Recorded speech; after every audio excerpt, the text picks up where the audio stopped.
Hello world, I'm Don. The channel is DxFlow, and it's dedicated to processing images, mostly in DxO Photolab. Though, spoiler alert, my very next video is going to be processing this same image that I'm about to do in my second favorite RAW editor, which I think will probably be a little bit of a surprise. I think it's one of the more underrated RAW editors out there, so check back in if you want to see that one. But hey, for now, let's jump in and take a look at this image.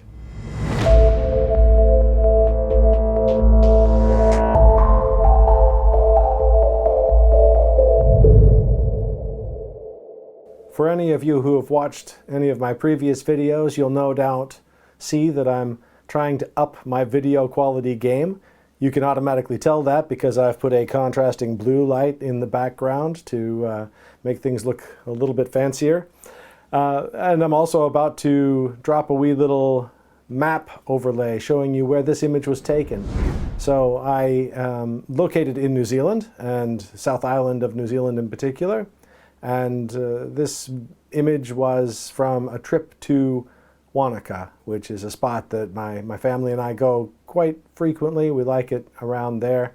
And if you're not familiar with Wanaka, do a wee Google of the Wanaka tree, and no doubt when you see it, you probably will realize you've seen it before. It's one of those ones where if you go along to the tree at any given time, except for during COVID, there'll be 40 people lined up in a row, all attempting to take roughly the same shot. And I myself have lined up in the row, and I have taken several shots. I've got one on my living room wall.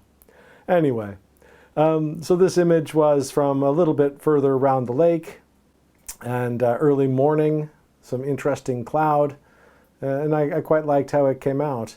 So you'll see when I jump into the editing that the image, in fact, was framed a little bit differently, but in the end, I like the idea of having it be quite panoramic, so hence the crop that came out of that situation.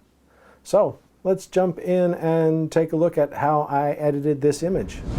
Right, so let's hop right into the image and take a look at what we can do with this. So this is a reset virtual copy. In fact, my original edit is lost to time. I had been playing around with it and kind of munted it, so anyway, I just reset that one as well. But here is what I printed, so that's kind of a completion of my first, and I'll show that print on my wall just because I'm pretty pleased with it. It marks the first time that I made my own frame, so I got a wee saw that could do very accurate cuts and put it together, did a wee bit of staining. And it actually looks more or less like a frame, so I'm pretty pleased with that. So anyway, let's get back to the image and take a run through this one. So let's see, I'll get rid of this down here, make a bit more space. You can see that the histogram here is pretty nice, actually. Pretty good spread along things. I will just pop up here and do that, center weighted average. Just brings things along a little bit, and I'm also just going to pop on smart lighting, brings things along just a little bit more, and we'll see how we go from there. So I'm going to probably, I was just thinking about selective tone, but I think I'll leave that be for now. I'm going to add some contrast in because this is a little bit of a low contrast image, and we do want to pump that up a little bit. So I'm going to put a bit of that on, maybe not so much. It's looking nice. And a little bit of that one as well. There we go. And I think I've gone a bit too far, but I'm going to leave that just for a little bit while I just let my eyes adjust to it. Sometimes I find it is the difference between what was and what is gets a bit hard to judge, but I do think I've probably gone a little heavy-handed on the contrast with that, and I do think I will back that off shortly, but I'll leave that be for now. I'm going to pop over to color. Oh, I actually noticed that I've got a little bit of edging here, so actually I will pop over here and just maybe put on an auto crop just because that's going to annoy me. Back to color. I'll put on my color rendering for the Z6. So do that. So that's increased my contrast even more. So that leads me even more to the notion that I'll probably back that off a touch. And I'm going to come up here to my white balance. So that will have just been on auto white balance, I'm sure. So unless I'm doing portraits, I seldom do anything else. Does it say? Just looking here. I can't recall if it says or not, so I'm having a peek. Oh yeah, there we go. White balance auto. Just took a minute. It's like that when you're searching for something, isn't it? Your eyes go all around the thing and never find it. So I think I want to warm this up a touch more. So my gut instinct is that I'm probably going to be around 7,000. Maybe I don't need that magenta in there so much. I notice it's put a bit of magenta in. I'll take that back out. Just having a peek at those colors. Cool. Again, I might refine that a little bit, but we'll see how we go. Just curious. I'm just going to bring that up a little bit more. Because everything was really warm. It was this side wash. The sun was just kind of over here. As you can see, I've got the clouds are just a touch hot in there. My original framing was shifted slightly to the right, and I had to reframe because I was losing some cloud definition as I was getting just a little bit too close to the brightness. So that's all looking pretty good, I think. My color, I will just have a peek at what that's like if I up that just a smidge. Don't want to go too far, but that's probably pretty nice. Nice one. Nice one. And I do think I'll lessen that contrast, but honestly, the more I look at it, the less I'm bothered. So I do have a little bit of... I'm not too worried about the dark down below there, honestly. I might lift it a hair, but I'm not too worried about it. Wouldn't mind recapturing a little bit of the highlights through there. So I think maybe... Oh, see, I'm losing a bit through there too. And do that. So that's wanting to brighten things up, so I can get a little bit of it back just by turning off smart lighting, which I might do. And let's see, I know I'm going to... So contrast will be impacting, obviously, as it stretches the histogram out. It's going to impact both highlights and shadows, so I'm actually going to take that step and drop this before I go too much further. Haha, that tricky old micro contrast. Which is not my bag.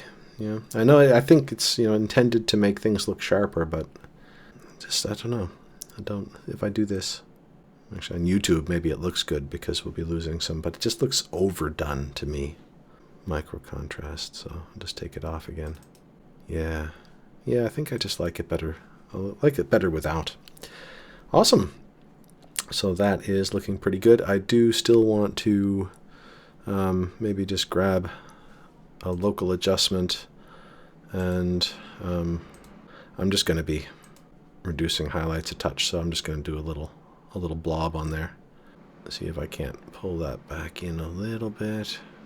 I don't want to make that look kind of funny down there, so I'm going to then increase the midtones so that I'm saving the highlights, but I'm not, this area right here is not getting too dark. It's kind of staying in line.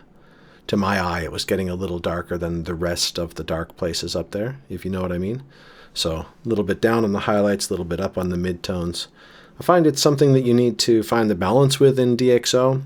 If you use other software, to my memory, and it's probably one of the ones I use the least, I think Lightroom is actually pretty good at recovering highlights without doing that wider impact.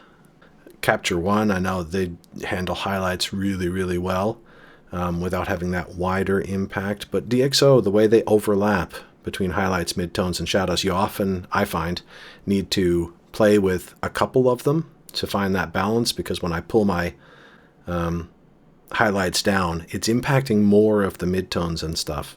So then I need to sort of compensate that. It's powerful and good, but it's a different approach, and I think maybe it needs a needs a gentler hand in some ways than some of the other software. Awesome. So that's got all my highlights sort of technically in place, so to speak. And I think that contrast is probably looking pretty nice right now. So I'll just pop back here to my color and think, I'm actually a little bit curious about these sort of warm yellows. And grab that and grab that. And I'm just going to, cool. So I can see, I've pulled the saturation down just so I can see what it's impacting. And it's actually, you can see it's hitting a lot of stuff. It's hitting those rocks, as well as those over there. So that's fine though, because I'm not going to do too much with it. So I'm not too worried about, making changes to the grass and having those impact the rocks as well. Just widen that a smidge more down towards the reds and oranges. And now I'm curious in the first instance just to see what, okay, so that's too much green. And that is, yeah, maybe just like taking that a hair down towards the magentas and reds and that sort of thing, I think. And luminance, just out of curiosity. Woo, hello. That's really going hard. Yeah, look at that. It's very quick to blow out, isn't it? Just going to come in on this a little bit. This is quite hot in there. I might need to just down that a little bit momentarily. So that's getting some of those blowing out. But I think overall I like the impact to the tones there. So we're brightening it up overall. Nice. I might even just go a little bit further with that. And I'm always curious, it's a little bit of a trial and error, but this uniformity, it sort of seems like it tends to drag it one way or another. So I'll often see if I up my uniformity and then down. That doesn't actually seem to do much in this instance. See, that seems to be pulling in more greens, so it sort of seems to be leaning it towards the green side. But anyway, yeah, I'm going to just leave that be. Like I said, it's sometimes just a curiosity.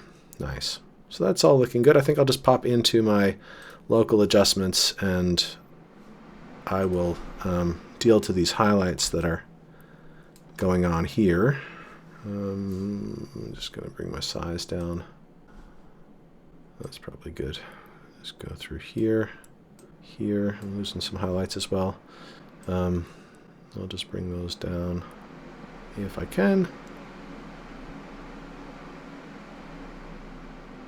Quite a bit, and again I'll probably do the same trick where I bring down the highlights a bit, and I also don't want to make it too flat, so I'll just try to find a balance there. Let me see what that's got. Cool. I think that's looking all right to me from zoomed in, so I'll just zoom back out again and see what I think. Yeah, and it's just a brush, so it's a little bit wider than, I'm doing air quotes now, a little bit wider than need be. But I think that's fine. Like, honestly, it's not impacting it in a way that if you saw the image without seeing the before and after, you'd really pick up on it, because it's got a bit of that haze to it as well, and it's not sort of an identifiable outline. So I think over time, there are definitely times when I've wanted to use control points to get that more specific selection, and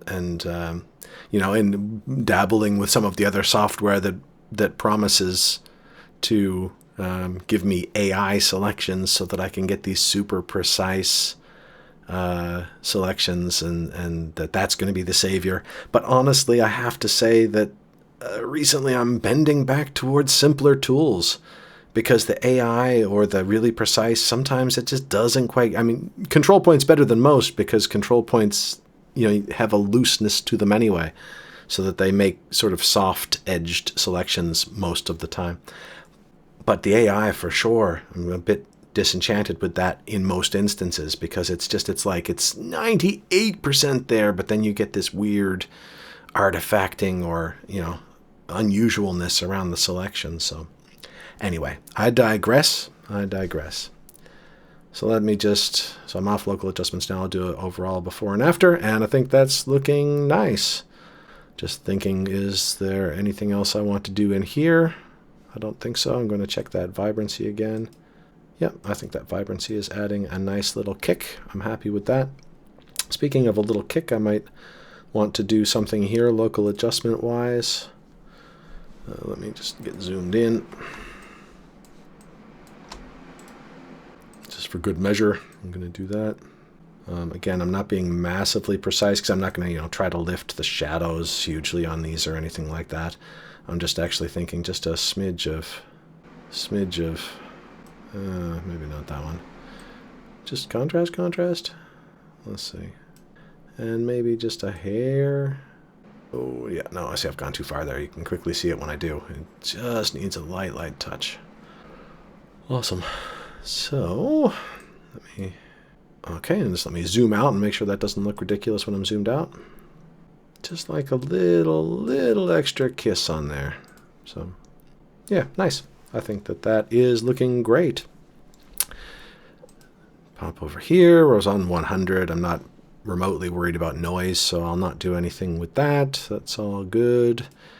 So for my printed image, I did a crop. I actually don't mind this crop. I just had a notion that I liked the longer sort of format. So, for good measure, I'll go ahead and do that crop. And, I should probably do a straightening as well. Little tip, get this in roughly the right place. And then 1-to-1 your image. And hold spacebar down so that I can navigate around, get it in a more precise location. There we go. And then just so that we can see it when it does it, I'll just go apply. And it did a slight little bit. Cool. And then in terms of the crop, of course, if I wanted to do that crop, I can grab my crop tool. And just thinking, what would I... Maybe I think that's what I did, quite literally. I think I grabbed 2x1, and I just did something along these lines. I think I tried to get that line, the third line sort of roughly around there, and close. Oh, and obviously I've messed up a little bit. No worries. So I just bring that in a smidge, and close. Check my corners, make sure they're all good. Nice one. Lovely. Now I think, to my memory, the other one went through Nik Collection as well, a little bit. So I'll put a pause here, and momentarily I'll launch into Nik Collection. All right, so it just took me a minute to get launched into Color Efex and to also resize things so it'll fit within my recording window. But let's jump in and add a few filters to this. I'll just pop my filters on and then we'll go from there. So I think 3 things that I'll pop on here. I'm going to pop on a Glamour Glow, and I'm just pressing the plus there. It was my first filter, so it didn't really matter, but it's just a good habit to be in. Pro Contrast, so that adds it to your stack rather than replacing what's already there. That's why I'm doing the plus. And then I'm also going to do a Skylight filter. Awesome. And so I'll just go ahead and turn these 2 off, and I'll come to them in a minute and start with this Glamour Glow. I'm just trying to emulate a bit of an Orton effect. I think on the one that I printed, I actually went into Photoshop and did that sort of air quotes again properly. But in this instance, I'm just going to try this out and see. So we've got the glow, and shadows and highlights are protected a little bit here. I think actually I don't want the highlights protected. Let's see what that does. Yeah, I'm going to leave the highlights good to go. I'm going to just see. Okay. Yeah, pull it out of the shadows a bit, but not too much, and add just a little bit of warmth to the glow. Continue that sense of trying to warm that light up. And just let me see. I noticed that my saturation was just down naturally, so I don't necessarily, I just want it sort of neutral-ish, so leave that there. Let me see. Nice. Maybe Actually, what I'll do is, so I just had protected my shadows. I'm going to bring this back down, but then I'm going to drop the general opacity down a little bit. Cool. I think that's probably going pretty well. Just look there. Yep. The wrong button. I want this one. Cool. Yeah, I'll call that good enough. I'll call that good enough. So I'll go back to fit and just pop in here to Pro Contrast now and see what I reckon. Just going to see what it wants to do if I say correct contrast. It's probably a bit heavy, but that's maybe looking nice. See what dynamic wants to do. Cool. Let me just see how I feel about that overall. Yeah, I think I'm feeling pretty nice about that, and I think I will just leave it generally on. I'll minimize that glamour glow, and then we just have the skylight filter, which warms things up quite substantially. It's too much, obviously, so I'm just thinking about what I want to do. Maybe do the opacity, leaving the strength up. Bring that up a touch more. Nice. I think that's giving it a small little kiss of something. Awesome. So I'm quite happy with that. I could also put on a graduated filter in here, but it's honestly fine just to do it back in. I maybe possibly should have done it back in Photolab previously, but I can still do it back in Photolab. That'll be fine. Just a quick addition, I realized just after I stopped the recording that when I pumped back into DxO, I was actually on it came back to the raw file highlighted.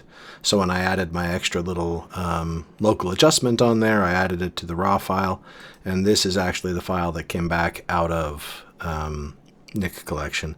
And I noticed when I clicked on that I was a little bit heavy-handed, and I often think to check on it while I'm in Nik Collection. I did not in this instance. I just forgot. So it's totally something I could have taken care of in Nik Collection, but I've just let things go a little bit hot here when I was probably when I was applying the contrast. But anyway, for the sake of things, I'll just down that a smidge. It brings that back in line, and I'll pop my local adjustment on here just to... It's probably good. And bring this down, maybe just a third of a stop even. Cool. So that is that. And I'll cut back out now. You know, for me, the most interesting thing about that image, in terms of this particular edit for this video, is the fact that I edited the image yesterday. I captured the screen capture yesterday. And after I finished it, I was looking at it and I thought, you know, I might need to redo the very last bit because that seems like maybe I've gone a little overboard on the saturation. But anyway, I left it be overnight, and interestingly to me, when I came back to it this morning, I didn't mind it at all. I didn't feel like the saturation was overdone. And I think maybe that's probably because yesterday when I edited it, that's hard to say, isn't it? I was doing before and after, you know, and the contrast between the before and the after is quite strong. And so I think that sort of triggered a too much notion in my mind. It's one of the reasons in the edit you will have seen me initially pump the contrast a little higher than I expected I wanted. And then I went back and lowered it a little bit afterwards once my eyes had adjusted to that. Because I find the same thing. I sometimes under-contrast things because the difference between where it started and what I'm doing stands out more to me. But if I'm looking at it in that higher contrast, I feel differently about it. So anyway, it's interesting to me, the elements of human perception and trying to trick my perception into getting results that I like, because my perception often tricks me. So anyway, that's all for that one. And I just will reiterate that if you're interested, I'm going to do this very same image in my second favorite raw editor, which is a little bit of a underrepresented. It's not one that you hear much about. So that might be interesting. I think it's a fantastic wee raw editor.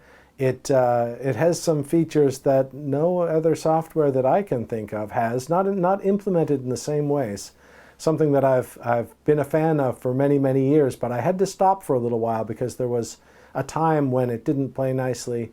I had an M1 Mac that I was using for a bit, and it didn't play very nicely for a while with M1. I think it's all good now. But I'm on Windows now, so yeah. Anyway, with that, I will say thanks so much for watching, and check back soon for a new video. Bye for now.